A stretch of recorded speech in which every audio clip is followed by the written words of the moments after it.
All right, now, at first glance, French people and Americans seem similar enough. People of both nationalities enjoy things like a good meal, travel, sleep, work, normal human things. But how do they spend money? Differently. I'm going to get into 5 things the French would never spend their hard-earned cash on. And if you're new here, bonjour tout le monde, welcome. I'm Diane. This is We in France, and we're going to get into it. Just real quick, before we jump into it, let me introduce you to my sponsor today, one of the best language learning games out there. They're called Closemaster. And in a nutshell, Closemaster is a fast and fun way to expand your vocabulary in a foreign language, as well as improve your listening skills, actually in over 50 languages, including French. So sign up for the pro version via my link below. You're going to get 10% off with the code WEINFRANCE. All right, so 5 things the French would never pay for. Number 1, Doggy Daycare. Now, the French love their pets, and there are a lot of dogs and cats of all races, all sizes, but the pet care industry here is a little bit different than what you'd find in the US. Over the years, pet sitting and dog walking services seem to have gotten more popular, but overall, I still feel like it's less mainstream in France. Now, outside of major cities, you're going to see that pet sitters and dog walkers do exist, just on a much smaller scale than those services would exist in the US.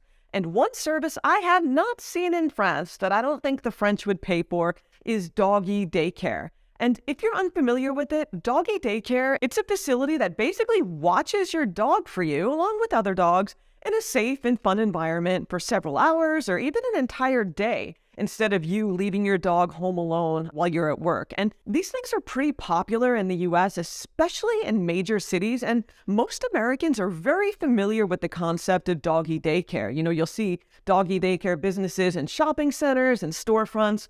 In France, this concept is not very well known, and I can't say in the 10 years I've been here that I have ever seen a doggy daycare business. People arrange for that privately if the service is needed, but a full-blown doggy daycare storefront in a shopping mall, they're not popular in France, and French people would not pay for this. No, keep in mind there are some cultural factors at play that contribute to this, one of which is that many French people live close to their homes, especially in small towns, and they come home to eat lunch. So dogs will often get walked then because people are commuting an hour or more each way to work.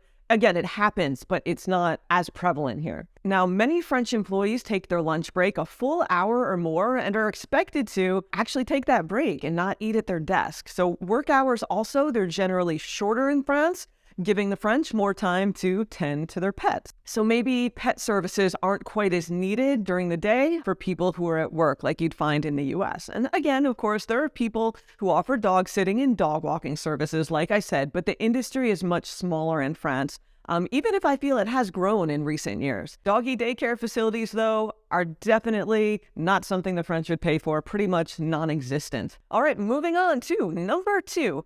Big, expensive national flags. Now, America is a very proud and even an enthusiastic country, and we like showing it via our flag and all that stands for. So if you cruise down the street in suburban USA, you're going to see a lot of Americans displaying our country's stars and stripes outside their homes, as part of their lawn decor, or even larger-than-life flagpoles and intricate mailboxes, sometimes that are flags. And I feel like this was even more prevalent in the years following the 9/11 terrorist attacks. Now, France, they show their pride in other ways, and you really won't see many houses, at least not outside the World Cup or another sporting event, displaying France's national flag. Really, in my experience, unless it's a national sporting event, memorial, public address, tragedy, expressing patriotism in public in this way with the big French flag, it's seen as a bit of a faux pas. It's just not done in the same way we do it in the US, and it might even lead people to believe you're a supporter of the far right. Now, would the French spend hundreds of euros on an intricate flagpole to decorate their lawn like we see in the US? No. The answer is no, it doesn't happen here,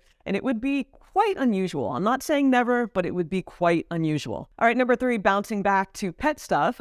Someone to pick up your dog poop in your own yard. Yes. So the French stereotype that says the French don't pick up after their dogs? and that when you're in France, you're going to step in dog poop because it's everywhere. Well, what about when Fido does his business on private property in your backyard? Who picks up the poop then? And I can tell you it is not one of the dog waste removal services. It's not that. They really don't exist in France. You know, the person picking up the dog poop is probably you, the dog owner, and not a poop and scoop service. I'll tell you that. Okay, if you have no idea what I'm talking about, yes, in the US, there are things called pet waste removal services, and they've become really popular in certain areas. And simply put, people pay a fee to have an employee physically come to their property and pick up their dog's poop and remove it for them. So if you do a Google search for, say, dog poop removal services in Orlando, Florida, just in that city alone, you're going to have a bunch of options. And it could be handy for people who don't have the time to pick up after their dog and clean their property, people who are maybe disabled in some way, or just would rather pay for the service. And the French, I would say, stand in sharp contrast to this. I do not think that they would pay for someone to come and do this doggy poo-poo duty. These types of businesses don't exist in France, or if they do, they're not common. But the business model, it's alive and well in the US. And I'd say while the majority of Americans do their own yard poop cleanup, the businesses do exist. And for the record, since I've lived in France, I see less and less poop on the sidewalks. People really seem to make an effort these days to pick up after their dogs. And you'll even see that waste bags are sold in pet stores, and even many are free in parks and public areas, just available to people in an effort to keep public areas clean. So make an improvement on that front. All right, number 4, boutique fitness studios. Now, one aspect of American life I really miss is the availability of trendy fitness studios, places like Cycle Bar, Orange Theory, Pure Bar, and things like that. And they've gotten really popular, even in smaller cities and suburbs back in the US. And many of them have a pay-per-class model, a subscription model, and they're focused on a particular workout. So just cycling, just Pilates, that sort of thing. And they're not full-service gyms. Now, here in France, while there are gyms, boutique studio franchises are not quite as prevalent, and most people in France, they're not in the habit of paying upwards of, say, $20, $30 a class for a studio workout. These types of workouts are not quite as popular, and it's just not as mainstream in France, especially outside of big cities. Culturally, for the record, I feel France is about 5 years behind the US fitness scene, just in terms of trends. Now, to say, in France, in big cities like Paris, places like that, you will find studios. Some of them even have cult followings, but not to the extent to which they do in the US. And little by little, you're going to see yoga and CrossFit studios popping up in France, but they're not these nationwide franchises with hundreds of locations or even dozens. So what do? I enjoy my gym, I enjoy my home workouts, and that's good enough for me. All right, number 5, dinner and a movie at the same time. So if you're in the US, you've probably come across the AMC dine-in theaters and similar concepts that have kind of popped up all over the place in recent years. Put simply, if you don't know what it is, you eat your meal while watching the movie on the big screen in front of you. Your seat actually has a tray and a cup holder, so you don't have to balance everything on your legs. A waiter comes over to take your order. There's a menu. They deliver whatever you've ordered. And Americans like that they can kill 2 birds with 1 stone and kind of have an upscale service while checking out the latest blockbusters. But in France, the French wouldn't pay for this, and they would find eating in the dark at the cinema odd.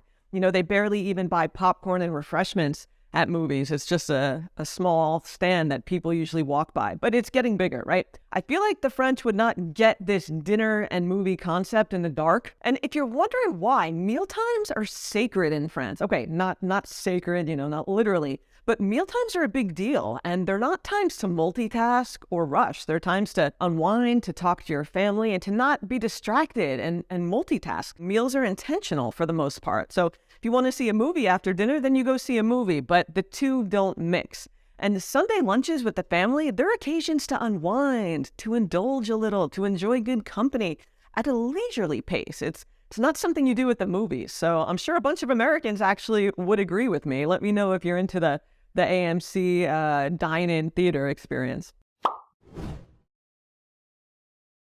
French people are not going to be paying 20% tips at restaurants. No, the French don't leave 20% at restaurants. Tipping in France is very different than it is in the US.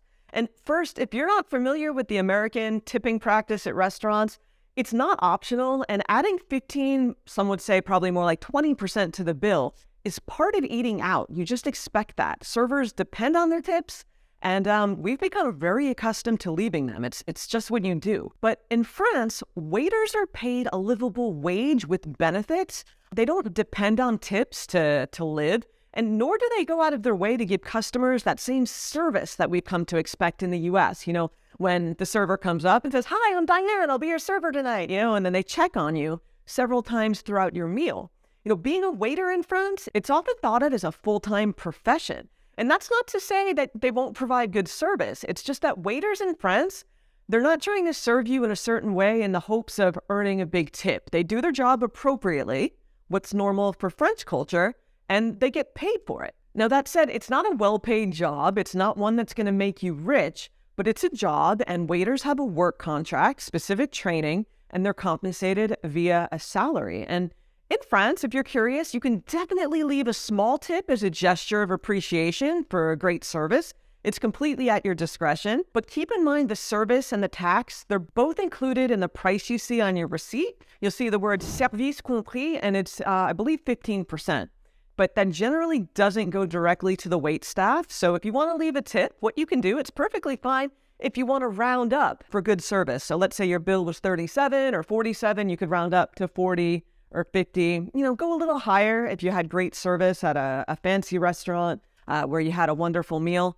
But it would be very unusual to leave a 20% USA-style tip at a casual restaurant, and it would certainly be outside of French norms. And you're not stiffing the waiter if you leave exactly what's on the bill. You had a quick lunch, it was 23 euros. If you leave 23, no problem. If you pay by card, you don't need to run back to the table to leave a tip, but you can. And if you want to be able to communicate at French restaurants, once again, a reminder to check out my sponsor, Closemaster, for help in that department. If you're looking for a fun way to learn a language, the game can be played on your computer or via an app, and it'll expand your vocab and improve your listening skills in over 50 languages, not just French. And you could get 10% off the pro version. There's also a free one as well with code WEINFRANCE, so check out that link below. And finally, I just want to point out that the things I mentioned above aren't culturally French, and generally speaking, they hold true. Now, that doesn't mean you're not ever going to find any French person anywhere spending money on the things that I mentioned. I know there are exceptions out there. It would be like saying that Americans don't spend money on a cheese course at dinner, which holds true culturally, but I'm sure there are some Americans that love buying cheese and serving a cheese course after the main meal like the French do. So I just wanted to be clear about that I'm not saying no one anywhere does these things. No, it's just culturally speaking, these things aren't really in sync with French culture, and you're going to see them a lot less here. So there you have it, my thoughts on what the French would never spend money on. I'd love to hear from you in the comments if you agree with some of the things I've mentioned, if you have some more to add to my list. And with that, stay tuned for more on We in France soon. Salut!